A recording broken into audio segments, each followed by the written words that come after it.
Once Sam collected data about birthdays of friends.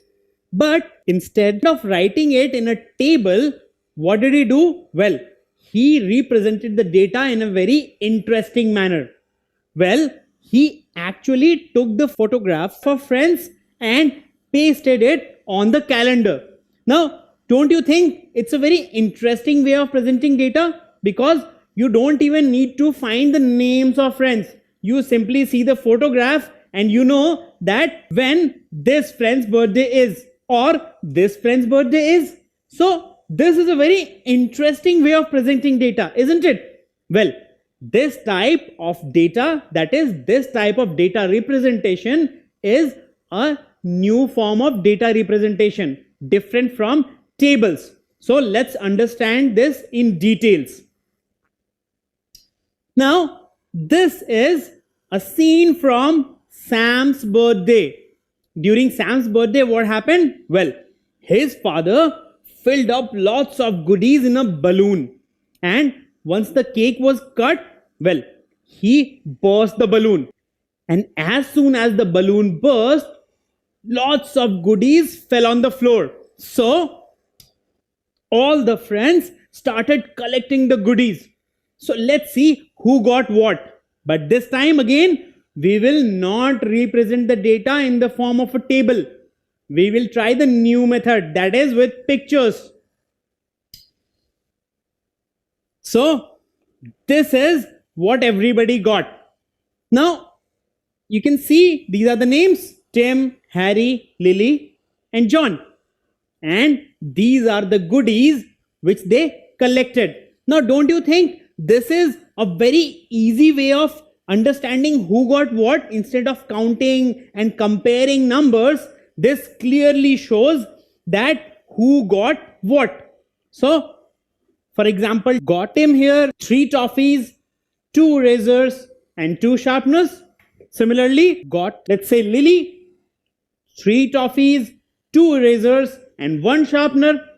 So, it is a pretty interesting way of representing data, isn't it? Well, this type of data representation in which you don't write the numbers or text much. In fact, you use pictures so that it is very easy to see and understand. This type of data representation is called pictograph. So what do you see here is actually a pictograph because it is made up of pictures rather than numbers or texts. So what exactly is a pictograph? Well, in a pictograph, the data is shown or represented using pictures. So this is the unique thing about a pictograph. That is, data is represented in the form of pictures rather than numbers or texts. So we have this pictograph in front of us. Now, can you find how many toffees did Tim get? It's very easy. Well, Tim got 3 toffees.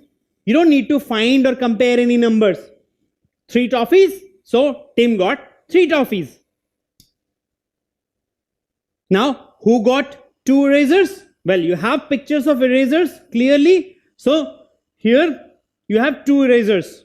And here you have 2 erasers. So Tim got 2 erasers and Lily got 2 erasers. Now, how many sharpeners did John get? Very simple. Well, John got 2 sharpeners. So it's very easy to understand and very easy to find the information in this case. Now, can you tell me who got 4 toffees?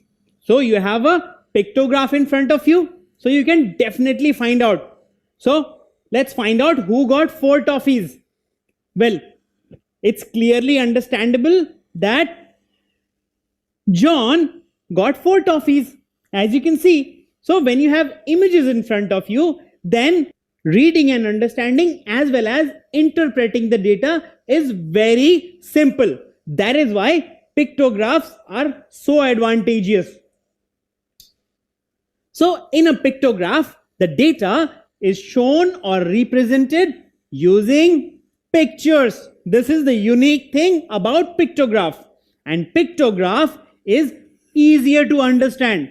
Since you are seeing all images in front of you, it's much easier to understand because numbers can be confusing sometimes. So pictograph is a great way of representing data. Don't forget to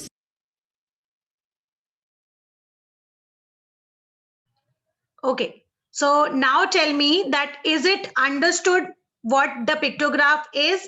Yes or no, please tell. We have seen the how to draw pictograph, or what is what do you understand about the pictographs? So pictographs are very easy to understand. It is always the data is represented in the form of picture, then we call it pictograph. Okay. Now second new thing which we want to study is telemark. So now I'm going to tell you related to telemarks with the form of a video now.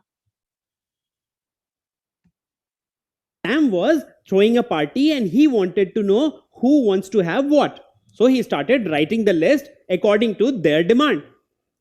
So you see, one of them said pizza, the other one said burger. Now, one more said he wants to have pizza.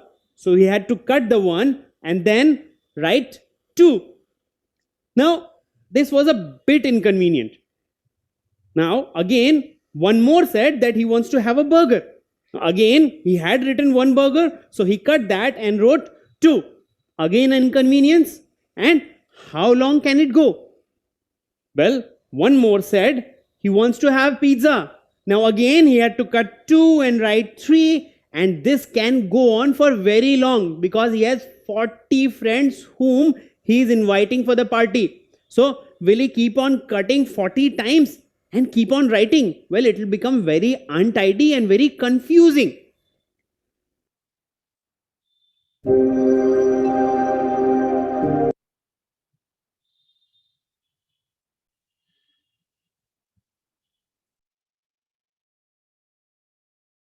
How he was noting down who wants what. Now, as you can see, this is already becoming very confusing. So, pizza, he wrote one, and then another request came. He cut the one, wrote two. Then another request came. He cut the two, wrote three. How many times can you do this? So, for this type of data, that is when the data is continuously coming to you, that is, you are getting fresh data continuously, and even the older data is valid. So, you cannot really remove the older data. So, one person wanted to have pizza, then another one said that he too wants to have pizza. So, it's 1 plus 1, 2, right? You do not cut the previous person's name. So, it became 2 and then it will become 3. So, the data is continuously adding to the previous data. So, this type of collection of data can be very confusing and at the same time very untidy. So, he devised a new method. Now, what is the new method? Let's see. So, he started asking everybody's demands, but this time he had already made a list of eatables that he's going to offer in the party. So, he started simply marking who wanted what. That is, he put one mark beside whatever was being ordered. So, sandwich, pizza, burger, and then another demand of burger. So, he just put another mark here.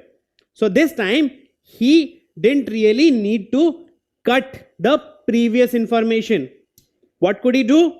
Well, he was able to mark the first person's demand, and then when another person demanded the same thing, well, he put another mark.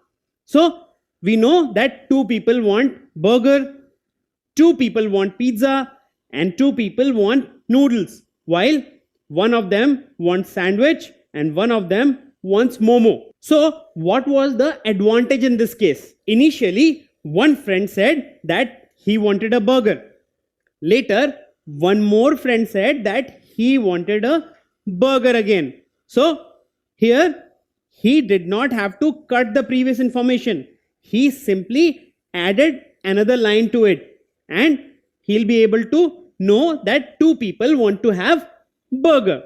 So this is a very advantageous method when you have continuous inflow of data. That is, one by one, friends are saying what they want. So they are saying one by one. So data is coming one by one. So you don't have a complete list. The list is continuously changing according to the incoming data. So you can continuously add doing things because you actually don't cut the. Well, it's called tally marking. So in case of tally marking, well, you simply add number of lines according to the count. So if you have just one, then you mention just one line. If you have two numbers, you add two lines, and similarly you move ahead. Now after 4, once you have 5, what do? Well, the fifth line comes like this. Now you must be thinking, why do we cross this? Why can't we simply write as many lines as we need? Well, the reason being that once you have a huge amount of data, let's say you have huge amount of data, then you will have so many lines for a particular category. Now, even counting these lines will become confusing after a time. So you will keep on counting these lines and you will have more lines and then you will have more lines. How many lines can you count? It will become very confusing. So to remove this confusion, that even if you have lines as the count, too many lines can also add confusion. So what do? Well, we cluster these lines into 5 lines each. So once you have 5, you cluster it. So even if you have a large amount of information, what do? 1, 2, 3, 4, 5, 6, 7, 8, 9, 10, 11, 12, 13, 14, 15, 16, 17, 18, 19, 20, 21, 22.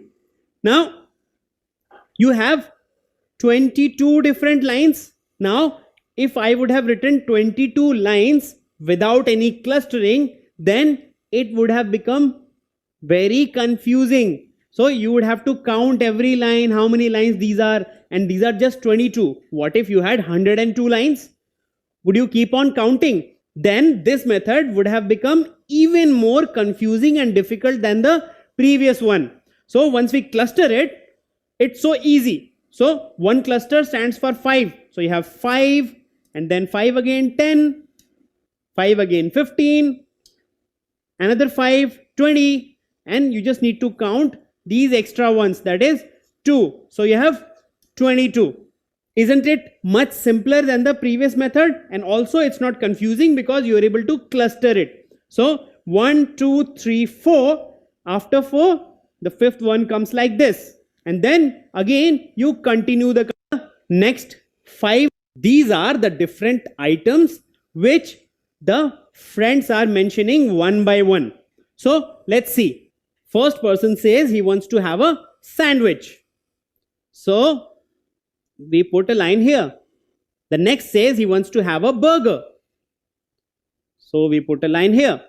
The next one says that he wants to have a pizza. So we put a line here. Now the next one says he wants to have a burger. So we have already one, we add another line to burger. Then one says he wants to have noodles. So noodles. Then we have a burger again. So one more friend wants to have a burger.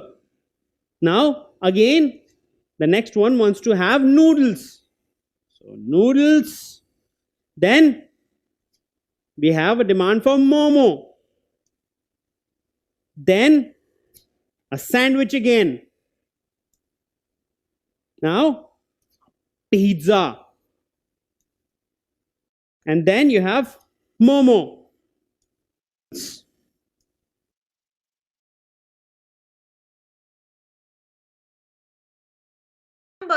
Number of times that data is repeating, that is called frequency. For example, आपकी class का जब data बनाया गया, आप किस सौरभ की birthday party के लिए कि किसको कौन सी चीजें पसंद है, सो आपकी पूरी क्लास से उसने आपका इंटरेस्ट पूछा, और इंटरेस्ट पूछने के बाद उसने एक टेबुलाइज फॉर्म किया, लाइक पिज्जा कितने लोगों को पसंद है, केक कितने लोगों को पसंद है, समोसा कितने लोगों को चाहिए, बर्गर कितने लोगों को चाहिए, स्नैक्स कितने लोगों को चाहिए, ऐसे करके पूरा डेटा रख लिया। उसके बाद इसने देखा सौरभ ने कि how many of the people और how many of the student like momos, like 11 student like momos, so 11 बच्चों ने जो बताया, so 11 is the frequency for momos, like how many times the data is repeating, that is called frequency. Remember always, the spelling of frequency is FREQUENCY, and ultimately आप frequency को ही telemark के form में represent करते हो बेटा, ठीक है? So drawing telemark table using frequency is very easy, like the pictograph, ठीक है? Both the methods are very easy method to represent the data. So we have done it two ways today. One was the pictograph, another was the telemark. Remember, the third method is bar graph, which I will show you tomorrow through the board work.